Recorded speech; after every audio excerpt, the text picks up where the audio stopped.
I know you have a lot of clients, and I know you won't pick who your favorite is unless you're willing to, because it's like everyone's going to fight over you. But who is someone that you enjoy working with the most? Oh my God. Well, does everyone fight for your attention? Yes. First off, okay. Oh, as an artist manager, they'll never admit this, but I think they get jealous of where the time gets allotted.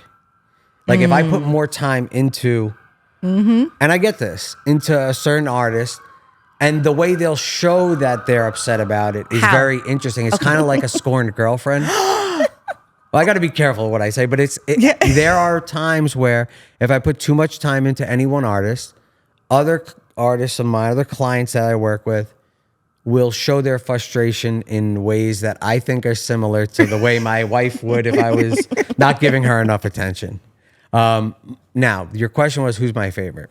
I don't have a favorite per se, but I love working with DJ Premier because he is the most down-to-earth artist person that I work with. He is the most frustrating too. But I could have the most human conversations with him. And we have a connective tissue that is so deep that I really appreciate him for who he is and what he's taught me and opened me up to. However, I have a favorite quality for every single person I work with. And I have a different reason each of them are my favorite. I don't just take on clients for a check or because I see that I can make a lot of money with them. I work with people that I genuinely believe in. And so every one of them I want to be around and I want to spend time with building, and they all have this unique quality to them and this authentic thread, whether it's Michael Rappaport or Joe Budden or DJ Premier or Royce or Remy or Brady Watt. Like, it's something very authentic about each of them, that they're pros and craftsmen, but they are all unapologetically themselves. And that is why I work with them. And I feel like the reason I work with them is because I'm unapologetically myself, and I feel like I'm an acquired taste. I don't just sit behind a desk. I'm very much involved and hands-on and abrasive with my style. So I need the artists I work with to also be abrasive. That makes sense. Yeah, it's like the friction makes the spark work, and that's how we kill it together. But yes, I'm not saying DJ Premier is my favorite, but there's something. He's your favorite. I love Primo. Yeah. I met you with Primo. Yeah. You don't remember, this is a long time ago. It was years ago at Hot 97.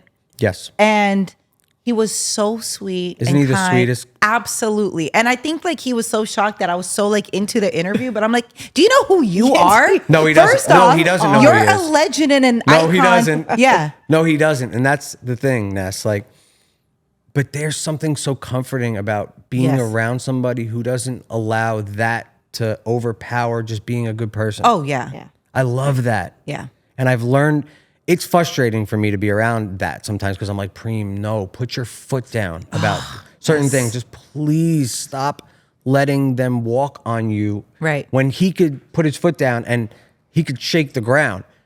But he is something about his kindness that speaks louder. And I'm learning from him. Yeah. It's different. It is different. It's amazing. And, you know, to be in this game for such a long time, you don't come across icons and just legends who treat you like a human being and are nice and kind. And so like seeing him do things, seeing him win, I don't know, it's just a testament that good people can win in such a, grimy world. Do win. Yes. Sometimes it gets hard to feel that way though, because when you are a good person, the road is longer when you're doing it the right way, right? And so sometimes you're like, gosh, well, like, why isn't it happening for me? And I remember this early on in my career. I'm not a fan of comparison. I always say, don't compare yourself to another person's journey. Just focus on what you're doing. Right. Just stay on course. Yeah, but it's so easy to get distracted when you see other people doing well, they're getting paychecks or living well, and you're just like, when is this going to pay off? Does that bother you? When you see people in your field, let's call it broadcast. Broadcast? And you're like, see something a little more like fickle and salacious overshadowing your efforts. Does that bother you? It doesn't bother me because I know it'll end. I know that's a really mean thing to say, but I've seen it, 18 years now, 19 years of doing this. Those quick wins that you think are going to be forever, nothing's forever. Nothing's forever. So you might as well build a solid foundation and be good with that and know that like, oh, that's your hard earned work. If anything, I just don't like when someone tries to get in our way. Like, don't get in my way. Like, like trying to sabotage my work because like you think me losing means you winning. It's not true. You win, great. I win, that means I win. That has nothing to do with your wins or losses. That's right. And it's really hard sometimes for people to understand that. Like someone else's success doesn't determine your failures.